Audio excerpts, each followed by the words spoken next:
My name is Dr. Andrew Benck. I'm a board-certified rheumatologist for Illinois Bone and Joint. I like to approach patient care with a shared decision-making philosophy. I find that when everybody's on the same page, the treatment tends to be better.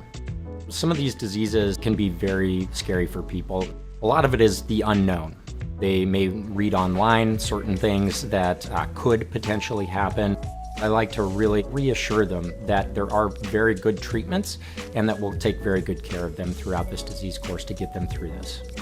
We really try to tailor the treatment and our visits to the person's very specific situation, being their disease and their age. Basically come to a consensus between myself and the patient as to what's best for them. As long as they're feeling better and they're able to live their lives like they were before, that to me is a massive success. We're kind of a one-stop shop. It's really a team effort there, and that's what I love about Illinois Bone and Joint.